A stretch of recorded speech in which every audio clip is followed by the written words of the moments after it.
अनंत कोटी ब्रह्मांड नायक राजाधिराज योगीराज परब्रह्म सच्चिदानंद श्री अक्कलकोट निवासी श्री स्वामी समर्थ महाराज की जय। हे स्वामी गुरुवर्य, तुमचा कृपाशीर्वाद कृपादृष्टी सदैव आमच्यावर निसीम राहू देत। तुमच्याबद्दलची श्रद्धा सदैव आमच्या मनात वास करू देत। सगळ्यांचं कल्याण करावे। काय चुकलं मागलं असेल तर आम्हाला माफ करावे आणि त्याचबरोबर तुमचा आशीर्वाद सदैव आमच्यावर निसीम असू देत आणि आमचे कोटी कोटी प्रणाम स्वीकार करावे स्वामी गुरुवर्य। हे स्वामी गुरुवर्य, आज मी आपली सेवा म्हणून या कथा सांगत आहेत, तरी त्या आपल्या स्वामी भक्तांपर्यंत पोहोचू देत अशी मी आपणास विनंती करते। त्याचबरोबर हे स्वामी भक्तांनो, आपणास या कथा कशा वाटत आहेत तेही सांगावे। त्याचबरोबर एक स्वामींची सेवा म्हणून कमेंट्समध्ये श्री स्वामी समर्थ हे जरूर लिहावे आणि अनेक लोकांपर्यंत शेअर सबस्क्राईब जरूर करावे। त्याच्यामुळे अनेक लोकांपर्यंत हे पोहोचेल आणि आपल्याकडूनही ही सेवा घडेल आणि लाईक हे जरूर करावे। असो, नमस्कार, मी स्वामी सेवेकरी आपणास आता ऐकवत आहे पुढील कथा। आणि जे कोणी नवीन स्वामी भक्त आहेत त्यांनी मागील कथा या जरूर ऐकाव्यात। त्याचबरोबर आता मी ऐकवत आहे 7वी कथा, चोळपाशी भेट झाली। एके दिवशी स्वामी समर्थ गावाबाहेरच्या ओढ्याच्या काठावर बसले होते, तेव्हा त्याच गावात राहणाऱ्या रामचंद्र रंगारी आणि अहमद नावाच्या दोघांना महाराजांची चेष्टा करण्याची लहर आली। दोघांनी तंबाखू भरून विस्तव न टाकताच गुडगुडी महाराजांकडे दिली आणि त्यांना ती ओढायला सांगितले। आपली चेष्टा करायला दोघांनी गुडगुडी दिली हे श्री स्वामी समर्थांनी जाणले होते। त्यांनी क्षणात ती गुडगुडी घेतली आणि मजेत ओढू लागले, तोंडातून धूर काढू लागले। ते बघून दोघेही थक्क झाले। स्वामींच्या पायावर लोटांगण घालत ते क्षमा मागू लागले। रामचंद्र रंगारी म्हणाला, महाराज आपण कोण, कुठले, आपले कुणी या गावात आहे का? त्यावर महाराज म्हणाले, होय, याच गावात चोळप्पा नावाचा आमचा नातेवाईक राहतो। रामचंद्र रंगारी म्हणाला, महाराज त्या चोळप्पाला मी ओळखतो, मी आत्ताच त्याला घेऊन येतो। असे म्हणून तो लगबगीने जाऊन चोळप्पाला घेऊन आला, पण चोळप्पाने त्यांना ओळखले नाही। महाराजांनी त्याचा पूर्व इतिहास त्याला सांगितला, तेव्हा त्याला स्वामींची ओळख पटली। तो स्वामींच्या पाया पडला, तेव्हा स्वामींनी त्याला प्रेमभराने आलिंगन दिले। चोळप्पा स्वामींना घेऊन आपल्या घरी आला। चोळप्पा गरीब होता, धनधान्य त्याच्या घरात नव्हतं। तो स्वामींची काय सेवा करणार, पण त्याने त्या दिवशी आग्रहाने स्वामींना जेवू घातले। असेच एकदा स्वामी समर्थ फिरत फिरत एकदा स्वामींना भूक लागली, तेव्हा ते चोळप्पाच्या घरी आले। त्याच्या सासूबाईंना म्हणाले, मला भूक लागली आहे, काहीतरी स्वयंपाक करा। तेव्हा चोळप्पाच्या सासूने सांगितले की घरात धान्याचा कण नाही, तर स्वयंपाक कसा करणार आणि खायला तरी काय देणार? त्यावर श्री स्वामी म्हणाले, जरा स्वयंपाकघरात जाऊन काही आहे का ते बघून तरी या।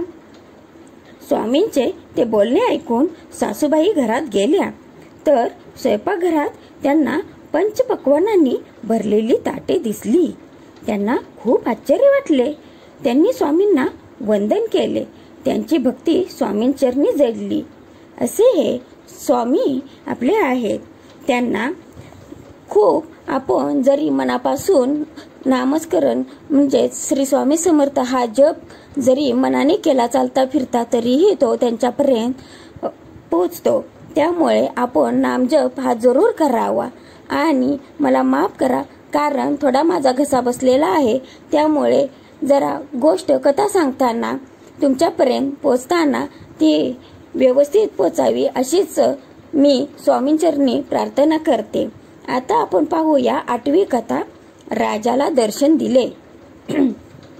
श्री स्वामी अक्कलकोटला राहू लागल्यामुळे स्वामींच्या कृपेने अक्कलकोटची कीर्ती 10 दिशांना पसरली। भक्तजनांची वर्दळ अक्कलकोटला वाढली। स्वामींनी भक्तांवर कृपा केली। अनेक चमत्कार केले, पण हे करताना आपली प्रसिद्धी व्हावी, आपला भक्त संप्रदाय वाढावा असे श्री स्वामींना कधीच वाटले नाही. त्यामुळे स्वामी सहसा गावात राहत नसत. कधी चोळपाच्या घरी तर कधी रानावनात राहत. अक्कलकोटला कुणीतरी संत महात्मे आले आहेत. त्यांच्या कृपेने भक्तांचे कल्याण होते आहे.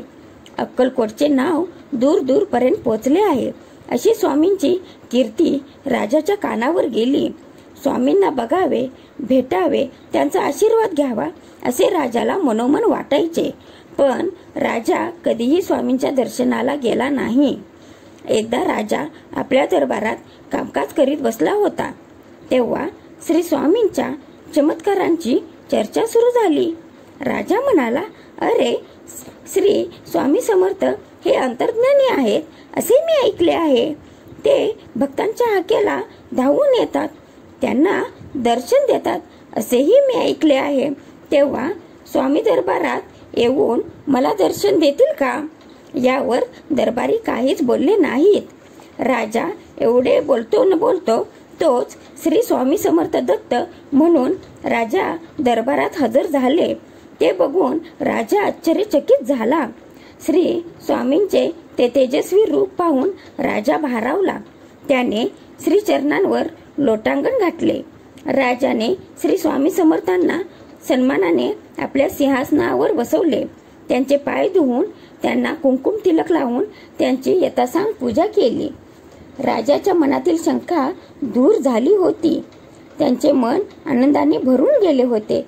प्रत्यक्ष परमेश्वरच भक्तांसाठी पृथ्वीवर अवतरल्याची राजाची पक्की खात्री पटली. श्री स्वामी समर्थांवर त्यांची मनापासून भक्ती जडली. श्रींच्या पादुका डोक्यावर घेऊन तो आनंदाने नाचू लागला. अशा या कथा सोप्या पद्धतीने सांगितलेल्या आहेत. थोड्या भाषेत, तरी त्या आपणास कशा वाटत आहेत ते जरूर सांगावे आणि इतर लोकांनाही त्या शेअर कराव्यात, सबस्क्राईब करावे आणि कमेंट्समध्ये श्री स्वामी समर्थ हे जरूर लिहावे. त्यामुळे मलाही आनंद होईल आणि लाईक जरूर करावे. त्याचबरोबर पुढील कथा ऐकण्यासाठी मी आपणास सोप्या भाषेत सांगेन, त्या तुम्ही जरूर दररोज ऐकाव्यात अशी मी आपणास विनंती करते. आजची केलेली सेवा मी श्री स्वामींचरणी अर्पण करते. काय चुकलं असेल तर त्यांनी मला माफ करावं. श्री स्वामी समर्थ. जय जय स्वामी समर्थ.